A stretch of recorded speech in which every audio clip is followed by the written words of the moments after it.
I've been sitting here for 10, 15 minutes trying to figure out how to start this off, and there is no perfect way. I feel like that's the perfectionist in me, thinking it's got to be a certain way that this message needs to be conveyed. But as I always have in my life, I'm just going to speak from the heart and provide some raw emotion and hope that this realness can help some people, um, as I'm in a field of helping, and that's great. But I know a lot of the people that I have here on my social media, and it would mean even more to me to help a friend or a loved one. So I hope by watching this or hearing this, it can do so. But with that being said, um, I know I've shared things about my counseling program recently. I passed the National Counselor's Exam, the NCE. So when I graduate from my grad program, I can apply to get my state license.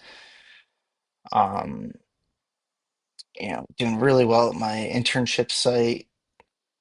And from the outside looking in, I'm sure anyone that has me on social media, yeah, things look great. I'm accomplishing things.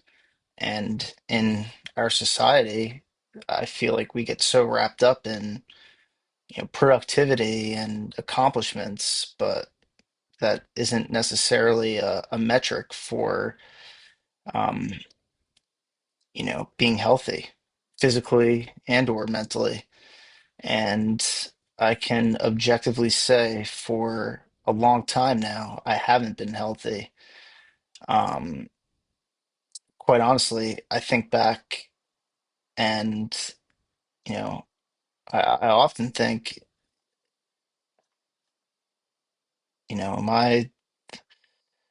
am I still that 16-year-old kid that was bullied by football coaches and still carrying those same exact wounds from 2013?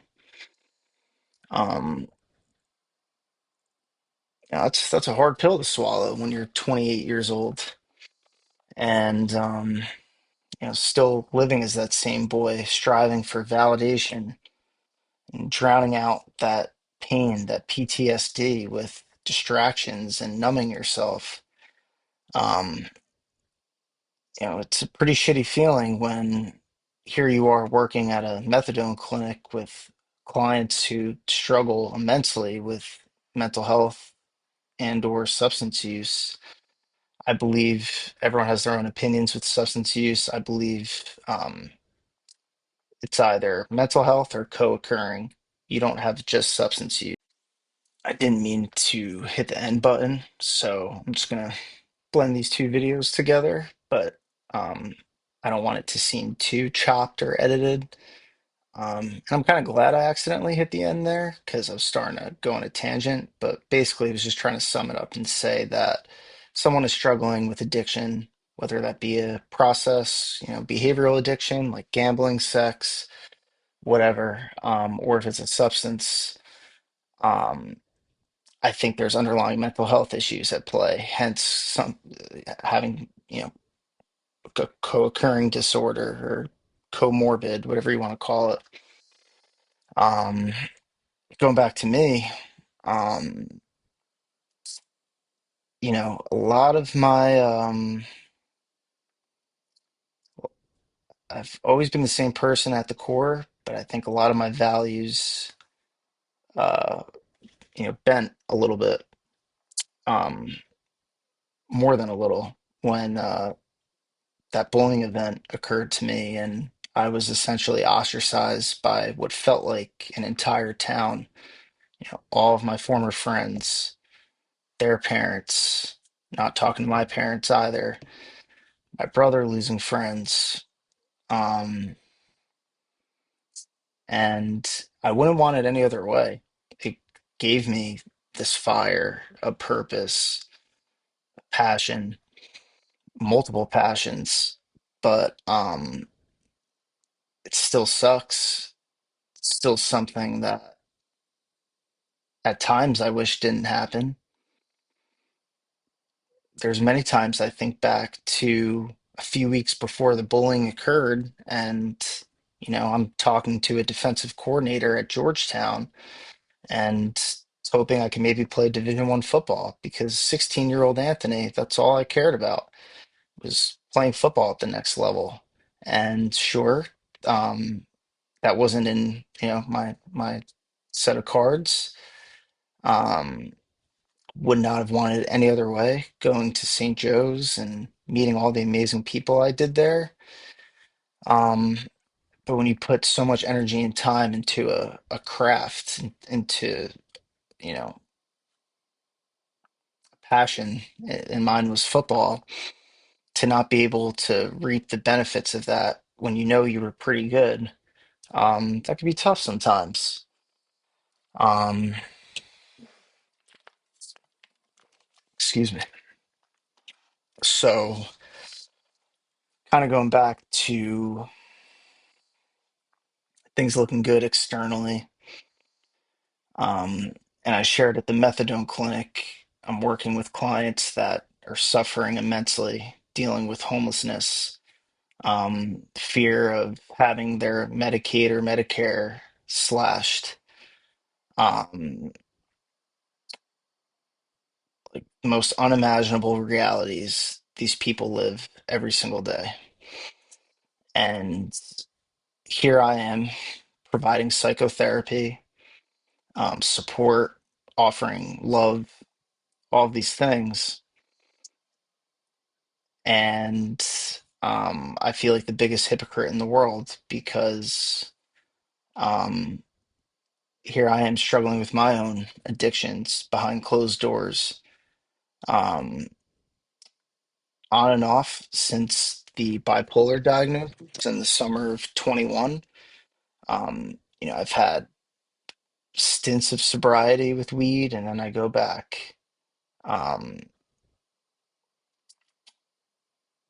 we determined at the end of uh, November of 23, we being myself, my family, and my medical team, that um, cannabis can mess with my medication, make it less effective, and in turn cause me to have a more elevated mood. It doesn't make me full blown manic because I'm on a mood stabilizer and an antipsychotic, but it's enough to make me, hypomanic or maybe just under that, but enough where, risky behavior comes back up, impulsivity, irritability, um, inability to sleep regularly and eat regularly, um, neglecting, you know, basic responsibilities, cleaning your spaces or my spaces, my personal spaces, putting off tasks because your brain's going a million miles per hour and all you want to do is seek dopamine. Um, so it's funny, I was speaking to a doctor that I consider a mentor of mine, and this individual shared with me. They asked, um, dopamine seeking is the easy answer, but what is it you're really chasing? And I said it took a while. I wasn't sure at first, but the second this thought popped into my head, I knew immediately that this is what um, I'm chasing, and it's this burning desire to prove all of the people that wronged me, that slandered my name, my first name, and my family's last name, and be up on top of the mountain one day and say, look at me, look at everything I accomplished, and look at how great of a person I am. Look at all of these people I help, and um, how morally sound I am, allowing these people to consume real estate in my head who probably will never see again, who logically, sitting here now, I can say, you know, I don't care about their opinion whatsoever. Their opinion is worthless to me. Um, but in certain moments, I do get very obsessive with these individuals, and it's not like one or two come to mind. It's just kind of like I group a lot of people together. Um, and I look back at so many different chapters in my life, and in each one since the bullying, I've been suffering. Um,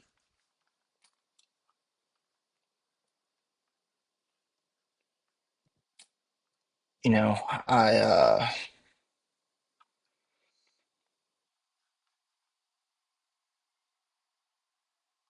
just looking at a journal I had for my class, and I'll save a lyric I've referenced in the journal for the end. Well, I was going to save it for the end, but I think it's appropriate to share it now. I've been posting a lot of MGK recently, and this captures exactly how I feel. He writes or sings, "Who am I when the music stops? And the character that I've been playing is really just broken and fucking lost. And I've been lost since August of 2013, and I just haven't known it. Um, I haven't. I do consider myself very self-aware, but there are some things that are so suppressed, um, or if I do start to recognize how lost I am, it's let me distract, let me numb. I don't want to feel uncomfortable. Let me avoid uncomfortable feelings at all costs. So I sit here in my basement, my parents' home that I grew up in on August 16th, 2025, on a Saturday. And obviously, I could share a lot about mental health and get into content. And this maybe is a good start for the future, um, because, I do have a very harsh inner critic. And I say if I spoke to my clients at the clinic the way I speak to myself, I would lose my privileges of being a counselor intern and eventual, mental health and substance use counselor. Um, it's pretty disgusting the way I talk to myself, and I know many of you can probably relate to that on here. Having a harsh inner critic, being a perfectionist, it's not a sustainable or healthy way to live at all. And for someone that has always been naturally fast, literally, uh, running speed, um, my brain is runs pretty parallel to that speed where it's always going, and I'm always thinking of the next thing, and I don't stop and smell the roses. I don't give myself a pat on the back that this time 4 years ago I was involuntarily hospitalized for a manic episode, um, coming off a recent bipolar diagnosis that I knew I had months prior, but a incompetent psychiatrist thought otherwise. So again, that's the importance of um, really allowing in any field, um, placing value on someone's word and their experiences, and especially when it comes to medicine or anything clinical.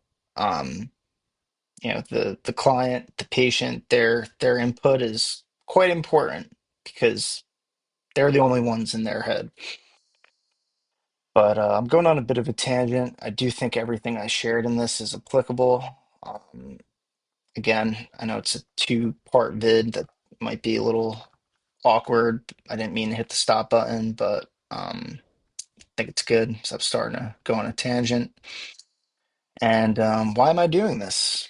Why am I revealing these struggles to all of you now?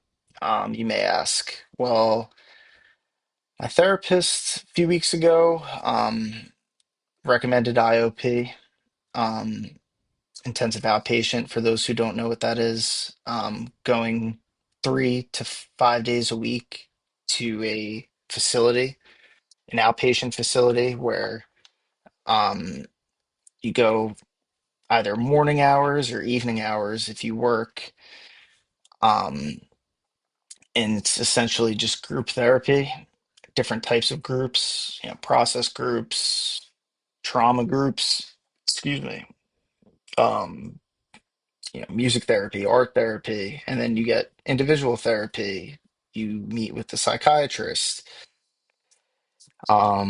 So that was the original plan. And things took an interesting turn this past week when I was doing an intake, phone intake for one of these places, and um, the woman who was amazing and is actually in recovery herself. It was about an hour and a half intake, and she said, "Okay, I'm going to provide this information to the psychiatrist and the psychologist, our clinical team, and get back to you in about an hour." Calls, and sure enough, um, they think I certainly need treatment, but they believe that the treatment that I came in seeking was not the appropriate level of care, and actually, they think I would benefit from a higher level of care. So she's starting to talk about residential, going to a home where. Uh, they have a chef and you're in group from 8 to 2. You're meeting with your therapist 3 to 5 days a week. You're meeting with the MD, the psychiatrist, a few times a week. They do gene site testing where they take a cotton swab of your mouth, send it out, and 48, 72 hours later, they're able to determine which medications you would, essentially, uh, metabolize. Uh, at like which medications are being metabolized at certain rates and which medications would be best for you. I've been on meds since 2021, but I do question if two of them are a good fit for me. I know my mood stabilizer is definitely very good, but my antidepressant and my antipsychotic, I question if they are the best choices. And pitching all these things. I'm like, this sounds amazing. Um, my mom, it's funny, asked me right before she called back and asked if I would consider going to that level of care. And I'm like, I think I would. And funny enough, she calls back saying that. And she's like, the only kicker is that this home, which she basically said is the focus there is for mental health slash trauma. Um, some of the people, or it might be all, but definitely some, have co-occurring disorders with addiction too.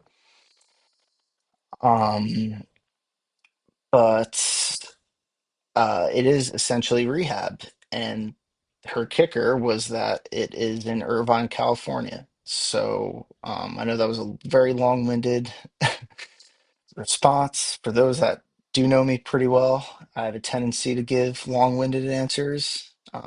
So add a little humor to this at the end. But it's not jail. It's not where I was in 2021. Um, I can certainly go into detail in the future when I get into content creating about what that was like being in various three different settings.